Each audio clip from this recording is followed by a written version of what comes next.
What should I wear when I go running? How do I start? Are you even good at running?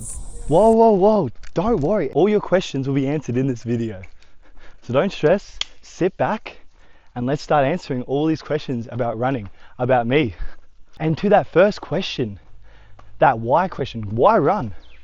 Honestly, why not? Like seriously, what's better than getting out here, going against your comfort zone, and just exploring nature in itself in its best form? And that's the one where you're actually getting out of your comfort zone, where you're actually exploring and, you know, just getting outside.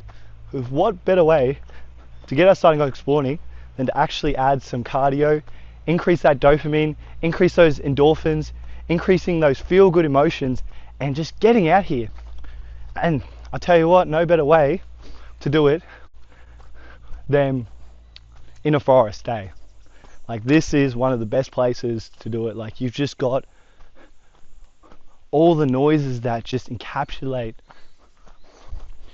those audio senses. It's just incredible. Now to talk about the weirdo behind the camera. Whoa. Who are you calling a weirdo? Okay, mate. Well, we'll show the viewers a clip of you absolutely flipping out with that leech then. Leech! I will confess, there was that one video. Okay. And what about the fact that you brought in an entire couch chair from the living room? And I guess I did bring a couch into this room just for this one bit, but that doesn't justify me being a weirdo. Or even the fact that you're talking to literally yourself right now. That's pretty weird. And it happens to be 1:20 a.m. in the morning as well. That's also pretty weird. And your hair looks like you just woke up as well. It's safe to say you're a weirdo. But no, in all seriousness though, I've started running years ago at this point. Like running's been a massive part of my life. Honestly, it's something that I always seem to go back to. Like there's been times where I haven't ran for honestly years. And then as soon as I get back into it, it's like this switch just clicks in my mind and I get into a state where I know that that is my better version of myself and allows me to, you know, reflect back on myself a lot better and grow as an individual. So definitely something I would recommend. Just that question, how to start, how to actually, you know, get out there and experience some of these things that running gives you. And to answer that question, there's no real right answer. There's no real wrong answer. Just honestly, it's crazy to say, but just starting, just getting out there, just going out of your comfort zone and getting time on feet is the biggest contributor to your progression. So what I would recommend is just maybe going out for a walk, going out for a light jog for a designated distance and then incrementally going up in time. Actually, I might create a whole nother video explaining this in more detail on if I were to start from day dot again, what I would do. So stay tuned for that one, as I'll probably release that shortly after this. Running's one of those things where you can do it at any time, in any place, in any scenario. Like with me, I could be, you know, in the jungle one day, or running next to a waterfall the next, or climbing a mountain to the top for the day after that, or honestly all those all in one day, you know.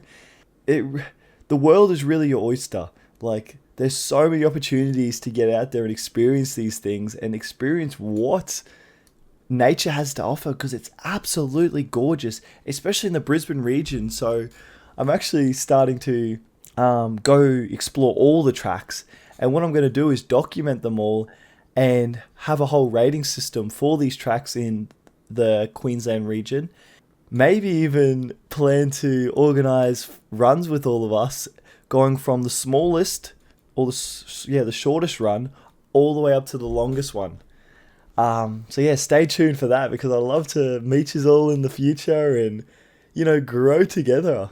But just going back to that question of running and how I started and why I do it, it's less so for the physical and more so for the mental. or that psychological component, as I found that going out and running build that cognitive fortitude or capacity or resilience to push through so many challenges that happen in my life, even outside of running. And when I don't, I can clearly see that night and day difference within myself. So that's one of the biggest components that drives me to get out there and just do it. And that's what I recommend you do. Just go out there and do it. And convince your friends. Show them these videos. Convince your friends to get out there and do it with you, because doing it in a social setting allows you to grow so much quicker, as we are such social creatures that rely on each other to honestly survive. Whoa, hold up there, cowboy or cowgirl. You can't be running with no shoes on now, can you? But yeah, you definitely got to look into your attire, like especially what you're wearing, because you really want the most breathable material you can have, or the most minimal material you can have. You really want your body to naturally cool itself down, and it does that by sweating and by evaporating that sweat off you. So the less material you have on you, the more likely you are to relieve some of that heat. And just to answer the shoes question, I'll just start flowing through some shoes on the screen right now, but there isn't one be-all end-all option, because everyone's foot is actually different and their running style is different. And a lot of those running styles can be okay. It just, people are different and they need a shoe that like helps accentuate that. So here's some that I recommend, but I would also recommend actually trying them on and making sure that you're on your toes and actually jumping up and down. And when you're doing that, really lock in to all the minute movements of your foot. Like, make sure that shoelace is tied up and it's really hugging your foot. Smaller is always better for shoes, and you really want it to hug your foot. And also, when you are putting your flat foot on the ground, make sure there's no ankle rotation like that's caused by the shoe, because if there is, that will be accentuated the longer distance you run, and you don't want that type of movement when you are running, because that can lead to ankle, shin splints, and all the other like hip issues. There's just so much factors that go into having a good shoe. So please, I would recommend listening to what I just said about like what to buy, and actually really hone into a good shoe that's going to last and is set to what you're running in. So if you're hiking and you do more of the dirt/rock trails, you actually need something called a hiking running shoe. So it just has a different tread count on the bottom. You can get some hybrids that I'll pop up on the screen now, and all the real difference is the spikes on the bottom are different to a normal, like for say road runner shoe. As a road running shoes have a more flatter bottom that almost suction cap your foot to the ground. Not necessarily suction cap, but have a more flatter grip space, so you're not necessarily digging too deep into the ground.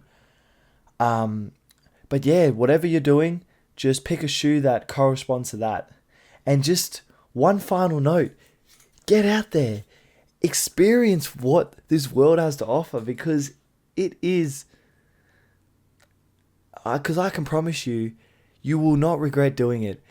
And the people you meet and the people out there are the ones you want to have in your life. They are such incredible people, and the views and the experience of getting out there and doing it is incredible. It's one of those things you just have to do, and I hope to see you out there and stay on this journey with me. So love yous all and take care. I hate leeches.